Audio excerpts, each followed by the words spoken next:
आपको ये बात तो माननी पड़ेगी कि भारतीय जनता पार्टी की राज्यों की जितनी भी सरकारें हैं ये लूटी हुई सरकारें हैं, ये चोरी की हुई सरकारें हैं। आप देख लीजिए जम्मू कश्मीर में सरकार नहीं है बीजेपी की, राष्ट्रपति शासन है, वहाँ पे बीजेपी कभी भी चुनाव करा लें एक सीट नहीं जीत पाएगी। वहाँ से आगे बढ़िए पंजाब में बीजेपी की सरकार नहीं है, वहाँ से आगे बढ़िए हिमाचल में बीजेपी की सरकार नहीं है, वहाँ से आगे बढ़िए दिल्ली में बीजेपी की सरकार नहीं है, छत्तीसगढ़ में बीजेपी की सरकार नहीं है, झारखंड में बीजेपी की सरकार नहीं है, वेस्ट बंगाल में बीजेपी की सरकार नहीं है, राजस्थान में नहीं है, बिहार में नहीं है, इतनी सब जगहों पर नहीं है। कहां पर है? फिर भी हर जगह मोदी है, ये समझ में नहीं आता। तो जहां पर है वहां पर लूटी हुई सरकार बनाए हुए, मध्य प्रदेश में लूटी हुई सरकार, गोवा में लूटी हुई सरकार, मणिपुर में लूटी हुई सरकार, और साउथ में तो कहीं पर भी नहीं। तो ये जो जिस तरह से प्रोपेगेंडा बनाया गया है, 30% वोट लेकर के वो ये समझते हैं कि देश के 140 करोड़ लोग उनमें विश्वास करते हैं, तो गलत है। 70% लोग आज भी भारतीय जनता पार्टी के खिलाफ हैं, और आने वाले दिनों में 2024 में वो 70% लोग एकजुट होकर के बीजेपी के खिलाफ वोट करेंगे और बीजेपी को हराएंगे। आप देख रहे हैं देश लाइव, देश की आवाज। मैं सहल कुरैशी। 5 राज्यों में चुनाव है और 2024 से पहले इन चुनावों को हमेशा की तरह मीडिया बता रहा है सेमीफाइनल, और सबसे अहम राजस्थान है, कर्नाटक है, और इसके अलावा राहुल गांधी ने जो अपनी भारत जोड़ो यात्रा की, तेलंगाना में काफ़ी अच्छा समर्थन मिला था जब निकले थे, माफ कीजिएगा, जब निकले थे वहाँ से, तो बीच में जो साउथ के दक्षिण के जो राज्य थे वहाँ अच्छा समर्थन मिला था। और उसके बाद की जो राजनीति हुई, किस तरीके से भारत जोड़ो यात्रा पर पानी फेरने की कोशिश की गई सत्ता पक्ष की तरफ से, राहुल गांधी की सांसदी कैसे गई, चुनाव के अंदर एक देश का गृह मंत्री खड़े होकर ये कहे कि मुसलमानों का आरक्षण छीन लिया जाएगा, ये तमाम वो मुद्दे हैं जो आने वाले चुनाव में तो उसका असर पड़ेगा ही, लेकिन 2024 के लोकसभा चुनाव से पहले आम जनमानस के अंदर, जहन के अंदर क्या चीज़ें हैं, इन तमाम चीज़ों पर हम बात करेंगे। क्योंकि कांग्रेस के अंदर भी राजस्थान में हमने देखा, मध्य प्रदेश में हमने देखा कि ये कह सकते हैं कि बूढ़ी कांग्रेस और जवान कांग्रेस के बीच में शायद जंग चल रही है, चाहे वो अशोक गहलोत हो, सचिन पायलट हो या कमलनाथ हो, ये अक्सर हमने देखा। तो इसी मामले पर बातचीत करने के लिए कांग्रेस पार्टी के माइनॉरिटी डिपार्टमेंट के नेशनल कोऑर्डिनेटर शाहनवाज शेख हमारे साथ में मौजूद हैं। शाहनवाज, बहुत बहुत शुक्रिया कि आपने हमें वक्त दिया। अक्सर जब भी आप दिल्ली से आते हैं तो हम आपको पकड़ ही लेते हैं ज़्यादातर। शाहनवाज, पिछले 3-4 महीने की अगर बात करें राजनीति की, तो जो कुछ उलटफेर हो रहा है, और ऐसा लगता है कि राजनीति अब सिद्धांतों पर नहीं हो रही है। देखिए, वर्तमान स्थिति में जो देश की राजनीति है उसको अगर मैं एक शब्द में कहूँ तो नफरत खत्म, बीजेपी खत्म। बीजेपी की राजनीति सिर्फ और सिर्फ नफरत, डर, हिंसा और लोगों को परेशान करने वाली राजनीति रह गई है। जैसा कि आपने भारत जोड़ो का जिक्र किया, राहुल गांधी ने देश की जनता के साथ संवाद करने का प्रयास किया। 4000 किलोमीटर पैदल चलने वाला नेता पूरे भारत देश में और कोई नेता नहीं है, जो राहुल गांधी प्रथम ऐसे नेता हैं जिन्होंने जनता के बीच में 14 जिले, 75 राज्य डिस्ट्रिक्ट और 14 राज्य में ये यात्रा 4000 किलोमीटर लगभग की। तो उन्होंने एक प्रयास किया मोहब्बत का पैगाम लेकर के देश से नफ़रत को कैसे मिटाया जाए, नफ़रत को कैसे कम किया जाए, और इसी के चलते उन्होंने ये प्रयास आगे बढ़ाया।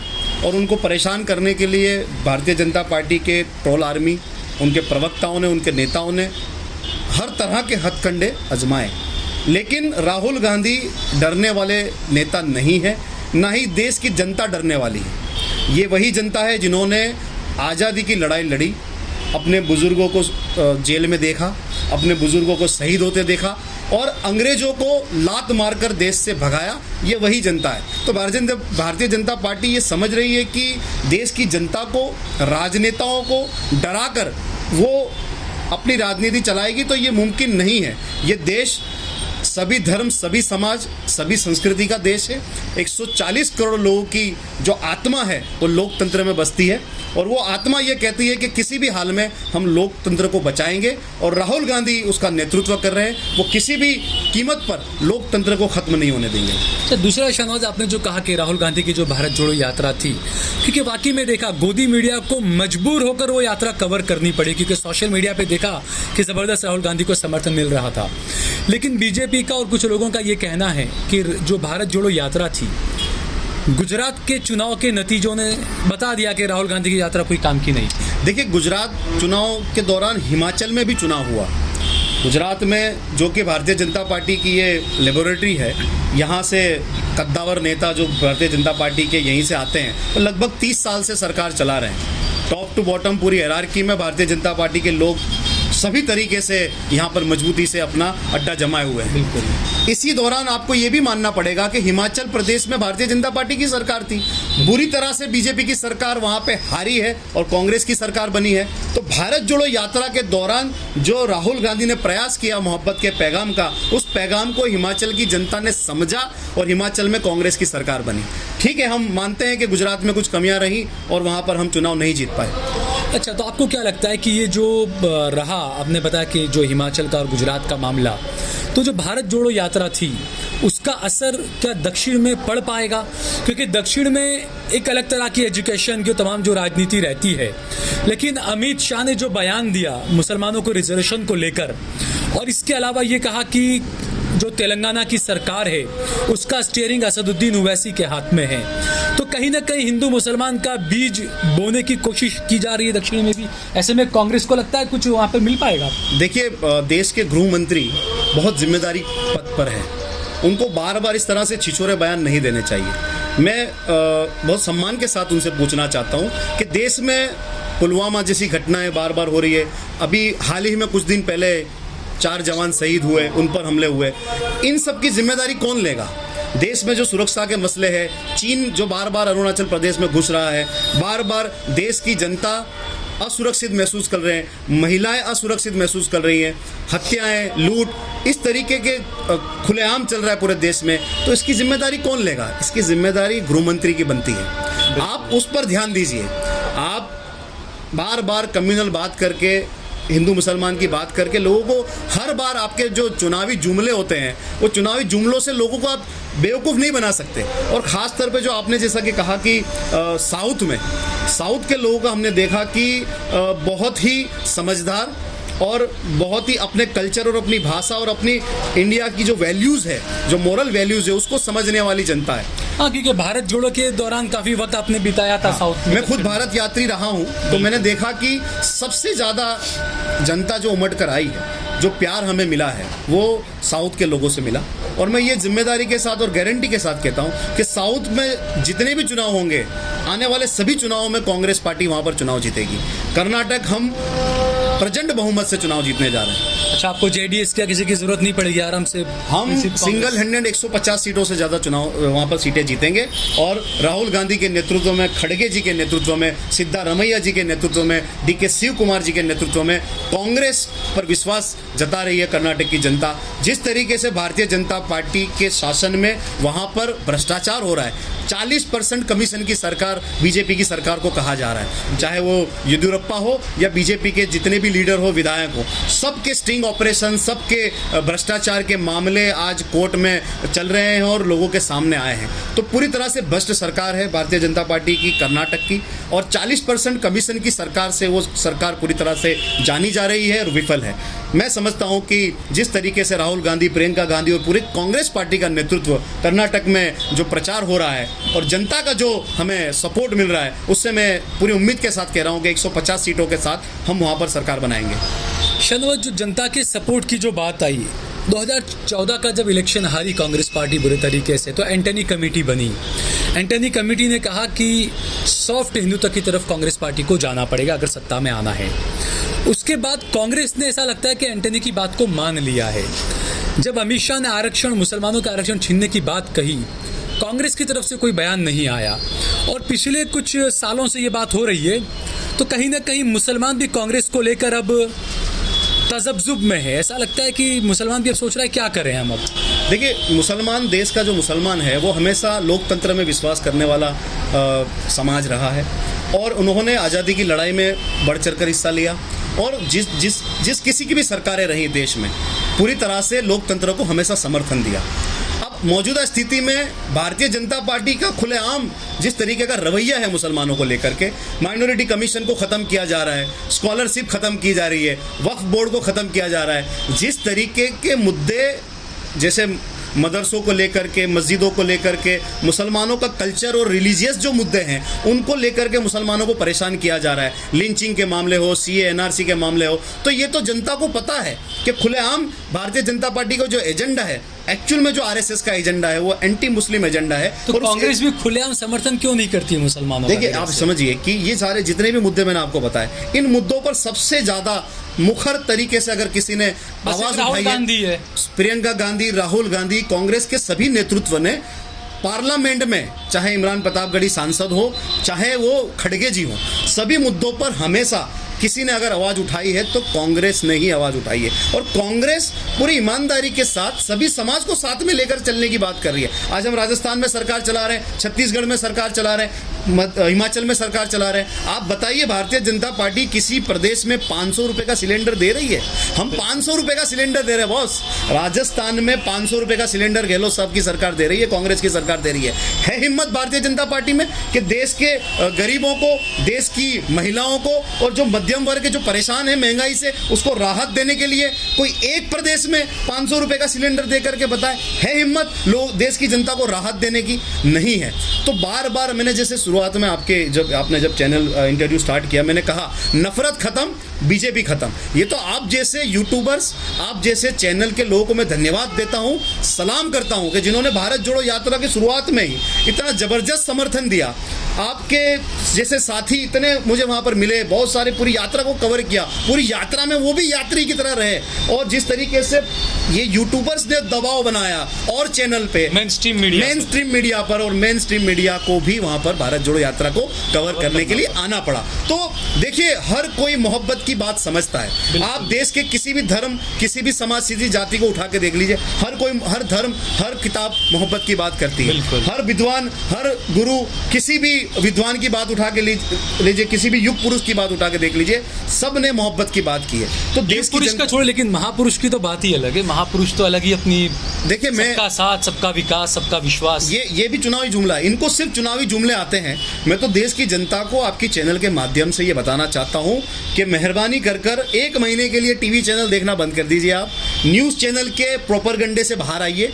अपने ज्ञान को, अगर आप हिंदू समाज से हैं तो हिंदू धर्म क्या कहता है उसको समझने का प्रयास करें। आप मुसलमान हैं तो इस्लाम धर्म क्या कहता है उसको समझने का प्रयास करें। क्रिश्चियन है, सिख है, जिस धर्म में आप मानते हैं। बिल्कुल, मैं यहाँ पर बिल्कुल थोड़ा रुकूंगा शाहनवाज। आपने बहुत अच्छी बात कही कि दिमाग से इंसान खुद सोचे धर्म वर्म की बातें, क्योंकि हमने उत्तर प्रदेश में देखा जो अतीक अहमद का जिस तरीके से हत्या हुई, तो जो लवलेश तिवारी हैं, लकी हैं, जो लड़के जो 3 पकड़े गए उसके अंदर, वो तीनों का जब सोशल मीडिया खंगोला गया तो कहीं ना कहीं ये नज़र आया कि हिंदुत्व की विचारधारा, गोडसे वाले हिंदुत्व की विचारधारा बहुत ज़्यादा हावी थी उन लोगों पर।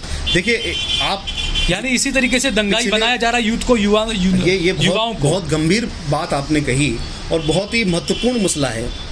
पिछले 8-10 सालों में देश में जितनी भी वारदातें हुई है, मैं बहुत ही जिम्मेदारी के साथ इस चैनल के माध्यम से मैं कहना चाहता हूँ, जितनी भी वारदातें हुई है, चाहे वो लिंचिंग की बात हो या जितनी भी माइनॉरिटीज़ पे जितने भी एट्रोसिटीज़ हुई हैं, चाहे चर्च पे हमले हुए हों, मस्जिदों पे हमले हुए हों, पादरी पे हमले हुए हों, मौलवीज़ पे हमले हुए हों, या जितने भी माइनॉरिटीज़ पे एट्रोसिटीज़ हुई हैं, अगर आप उसको खंगालेंगे तो ये सारे कार्यकर्ता वीएचपी के, आरएसएस के और बजरंग दल के ही पाए जाएंगे।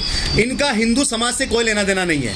देश का जो हिंदू है, जिन हिंदू को मैं जानता हूँ, वो आज भी देश के लोकतंत्र में विश्वास रखता है, वो अहिंसा में विश्वास रखता है, वो करुणा में विश्वास रखता है, वो मोहब्बत में विश्वास रखता है, वो इंसानियत में विश्वास रखता है। देश का जो 100 करोड़ हिंदू है वो आरएसएस, बजरंग दल और वीएचपी की तरह नहीं सोचता। ये मैं पूरी जिम्मेदारी के साथ कहता हूं। बिल्कुल। अच्छा, दूसरा जो आपने बातें बताई, बड़े अच्छा ये रहा, लेकिन जो चुनाव है, आपने कहा कर्नाटक के अंदर कांग्रेस पार्टी अकेले अपने बूते पर सरकार बना लेगी। राजस्थान और मध्य प्रदेश पिछले चुनाव में देखा, बड़ा अच्छा प्रदर्शन रहा था मध्य प्रदेश में कांग्रेस पार्टी का, लेकिन चूंकि तोड़फोड़ की राजनीति अलग ही चलती है, अब तो शायद पैसों की कमी पड़ जाए क्योंकि अदानी साहब भी बिल्कुल लुढ़क कर नीचे आ रहे हैं, तो शायद अब विधायक न खरीद सकें। तो मध्य प्रदेश के चुनाव को, राजस्थान के चुनाव को अगर देखा जाए तो कांग्रेस पार्टी को कहीं ना कहीं अपनी अंदरूनी लड़ाई को पहले निपटाना होगा, उसके बिना कांग्रेस के लिए भी आसान नहीं होगा, ऐसा लगता है।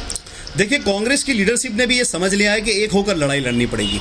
जिस तरीके से विपक्ष एकता की बात हो रही है, तो विद इन पार्टी भी जहां भी मसले हैं, मैं समझता हूं शीर्ष नेतृत्व उसके ऊपर पूरी गंभीरता से विचार कर रहा है। चाहे वो राजस्थान का मामला हो, मध्य प्रदेश का मामला हो, किसी प्रदेश का मामला हो। आपको ये बात तो माननी पड़ेगी कि भारतीय जनता पार्टी की राज्यों की जितनी भी सरकारें हैं, ये लूटी हुई सरकारें हैं, ये चोरी की हुई सरकारें हैं। आप देख लीजिए, जम्मू कश्मीर में सरकार नहीं है बीजेपी की, राष्ट्रपति शासन है, वहाँ पे बीजेपी कभी भी चुनाव करा लें, एक सीट नहीं जीत पाएगी। वहाँ से आगे बढ़िए, पंजाब में बीजेपी की सरकार नहीं है, वहाँ से आगे बढ़िए हिमाचल में बीजेपी की सरकार नहीं है, वहाँ से आगे बढ़िए दिल्ली में बीजेपी की सरकार नहीं है, छत्तीसगढ़ में बीजेपी की सरकार नहीं है, झारखंड में बीजेपी की सरकार नहीं है, वेस्ट बंगाल में बीजेपी की सरकार नहीं है, राजस्थान में नहीं है, बिहार में नहीं है, इतनी सब जगहों पर नहीं है। कहां पर है? फिर भी हर जगह मोदी है, ये समझ में नहीं आता। तो जहां पर है वहां पर लूटी हुई सरकार बनाए हुए, मध्य प्रदेश में लूटी हुई सरकार, गोवा में लूटी हुई सरकार, मणिपुर में लूटी हुई सरकार, और साउथ में तो कहीं पर भी नहीं। तो ये जो जिस तरह से प्रोपेगेंडा बनाया गया है, 30% वोट लेकर के वो ये समझते हैं कि देश के 140 करोड़ लोग उनमें विश्वास करते हैं, तो गलत है। 70% लोग आज भी भारतीय जनता पार्टी के खिलाफ हैं, और आने वाले दिनों में 2024 में वो 70% लोग एकजुट होकर के बीजेपी के खिलाफ वोट करेंगे और बीजेपी को हराएंगे। अच्छा, दूसरा राहुल गांधी, क्योंकि आप खुद कांग्रेस के अंदर हैं, एक बॉडी का हिस्सा हैं आप। राहुल गांधी के बाद में अब जो अध्यक्ष बने खड़गे, तो उसके बाद में कांग्रेस में आप जाती तौर पर कांग्रेस के एक कार्यकर्ता हैं, आप एक पद पर हैं, आप क्या बदलाव देख रहे हैं कांग्रेस में? देखिए, कांग्रेस पर बार बार परिवारवाद का आरोप लगाया जाता है। अब आप देखिए, पिछले 25-30 साल से कांग्रेस परिवार का कोई भी व्यक्ति, गांधी परिवार का कोई भी व्यक्ति प्रधानमंत्री नहीं है। ठीक है, अध्यक्ष पद पे बार बार ये सवाल उठाया जाता था कि गांधी परिवार से ही अध्यक्ष बनता है। तो एक कांग्रेस के शीर्ष नेता को, एक दलित समाज से आने वाले नेता को मैं सलाम करता हूं, मेरी पार्टी की लीडरशिप को, कि खड़गे जी जैसे अनुभवी व्यक्ति को कांग्रेस का राष्ट्रीय अध्यक्ष बनाया। और जिस तरीके से वो काम कर रहे हैं इस एज में, जिस तरीके से उनका एक्टिविज्म है, जिस तरीके के मुद्दे वो उठाते हैं, मैं समझता हूं कि देश का सभी समाज उनकी तरफ, नेतृत्व की तरफ देख रहा है। और आने वाले दिनों में पूरी लीडरशिप उनके नेतृत्व में, राहुल गांधी जी के नेतृत्व में चुनाव हम लड़ेंगे, विपक्ष को एक करेंगे और 2024 का चुनाव हम जीतेंगे। एक आखिरी सवाल, जब भी चुनाव की बात आती है तो मीडिया का काफ़ी अहम रोल माना जाता है। गोदी मीडिया ने जिस तरीके से जो दिखाया इन दिनों, जो नफरतें फैलाई, और ये हमने भारत जोड़ो यात्रा से देखा, जो अपने ने बात की कि मेन स्ट्रीम मीडिया को मजबूर होना पड़ा। तो आने वाले चुनाव के अंदर गोदी मीडिया के रोल को आप कैसा देखते हैं, क्या लगता है आपको? देखिए, धीरे धीरे जो है पर्दा उठ रहा है, लोगों को समझ में आ रहा है। लोग अब जो गलत सर्वे बताए जा रहे हैं, जो मैनिपुलेट किया जाता है वोटर के माइंड को, उसको लोग समझ रहे हैं। देखिए, ये एक बहुत बड़ा षड्यंत्र है कि कॉरपोरेट लॉबी के जरिए मीडिया को प्रभावित करना, मीडिया के जो पब्लिक डोमेन में जो शेयर है वो खरीद लेना, और शेयर होल्डर्स आज कॉरपोरेट लॉबी के लोग हैं। जिस तरीके से भारत में ईस्ट इंडिया कंपनी आई थी और कंपनी राज की स्थापना हुई थी, जो मूढ़ीवाद की राजनीति हुई थी, और पैसा इतना अंग्रेजों ने कंपनी स्टैब्लिश करके यहाँ पर स्टैब्लिश किया था, और वो कंपनी राज के जरिए लोगों को गुलाम बनाया था, लोग यहाँ के इंस्टीट्यूशन को गुलाम बनाते थे, इंस्टीट्यूशन अपने हाथ में ले लिए थे। बिल्कुल उसी तर्ज पर चाहे भारतीय जनता पार्टी के जो आका हैं, उनके जो शहंशाह हैं, उनके जितने भी मित्र हैं, चाहे वो अदानी हो, चाहे वो अंबानी हो, चाहे वो ललित मोदी हो, नीरव मोदी हो, मालिया हो, लंबी लिस्ट है। इन लोगों के जरिए देश के इंस्टीट्यूशन को पहले कब्जा किया गया, चाहे वो मीडिया हो, चाहे वो जुडिशरी हो, चाहे वो रेलवे हो, चाहे वो LIC हो, चाहे वो एजुकेशन इंस्टीट्यूशन हो, पोर्ट्स हो, एयरपोर्ट्स हो, सारे इंस्टीट्यूशन पर ये जो कॉरपोरेट लॉबीज थी, इनके जरिए कब्जा किया गया। सरकारी दफ्तरों में RSS के लोगों को बिठाया गया। ये सारा जो सिस्टम है, ये अंग्रेजों की पैटर्न, ये हिटलर का पैटर्न है, उस पैटर्न को फॉलो करते हुए भारतीय जनता पार्टी काम कर रही है। तो आने वाले दिनों में, जैसा कि मैंने कहा, कि सिर्फ 30% वोट से वो देश नहीं चला सकते। 70%, 70% वोटर आज भी भारतीय जनता पार्टी के खिलाफ है। मुद्दे वही हैं, महंगाई है, बेरोजगारी है, किसान परेशान है, युवा परेशान है, आज देश का युवा बार बार पूछ रहा है देश के प्रधानमंत्री नरेंद्र मोदी जी से कि रोजगार कब मिलेगा। 2 करोड़ रोजगार की आपने बात की थी, 8 साल में 16 करोड़ रोजगार मिलने चाहिए थे, आप रोजगार नहीं दे पा रहे हो। आप सिलेंडर महंगा था तो आपके मंत्री रोड पर निकल रहे थे, आज सिलेंडर 1200 का आप बेच रहे हो। पेट्रोल का दाम पूरे विश्व में सस्ता है, पूरे विश्व में सबसे महंगा पेट्रोल आप बेच रहे हो।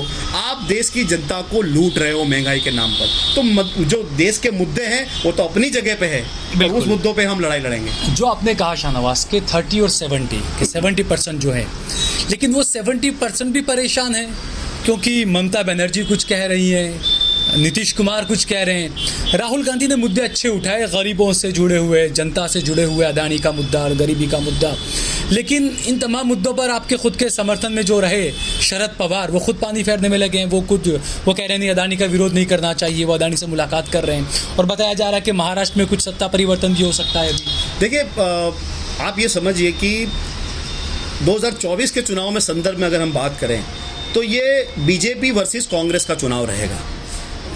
बीजेपी वर्सेस कांग्रेस रहेगा या मोदी वर्सेस राहुल गांधी रहेगा? नहीं, बिल्कुल नहीं। ये राहुल गांधी चेहरा होंगे। देखिए, एक बात समझिए, चुनाव मुद्दों पर होगा, चेहरे पर चुनाव नहीं होगा। बीजेपी वर्सेस कांग्रेस का चुनाव होगा। रीजनल पार्टीज की जो लोकसभा के चुनाव में मैं समझता हूं बहुत कम भूमिका रहती है। वो अपने अपने राज्य में, अपने अपने जिलों में, जहां पे उनके भी राज्य स्तर के मुद्दे अलग होते हैं, राज्य स्तर के मुद्दे रहते हैं, अपने अपनी कम्युनिटी में, अपने अपने जिलों में, अपने अपने राज्य में सीमित रहेंगे और वहां पर वो अपनी मजबूती के साथ हमारा समर्थन करेंगे। लेकिन मैं फिर से ये बात दोहराता हूं कि चुनाव कांग्रेस वर्सेस बीजेपी है। हमारी जो लड़ाई है भारतीय जनता पार्टी के खिलाफ रहेगी और मुद्दों की लड़ाई लड़ेगी। मुद्दों जो भी जनता के खिलाफ के मुद्दे हैं उन मुद्दों पर हम बार बार बात करेंगे। हम किसी से नहीं डरेंगे। हम बार बार जो सत्यपाल मलिक जी ने जो मुद्दा उठाया है, जो पुलवामा पे सवाल उठाया, उस पर हम बार बार पूछते रहेंगे। हम 20,000 करोड़ जो अदानी के सेल कंपनीज के जो यहाँ पर देश में आए वो किसके, इस पर हम बार बार सवाल करेंगे।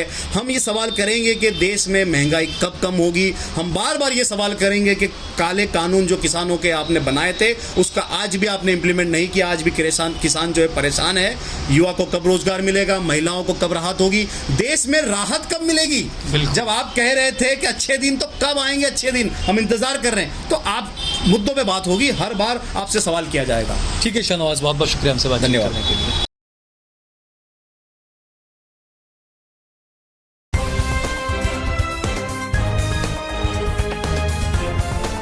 देश और दुनिया की तमाम छोटी और बड़ी खबरों के लिए हमारे चैनल को सब्सक्राइब करना न भूलें और बेल का बटन जरूर दबाएं।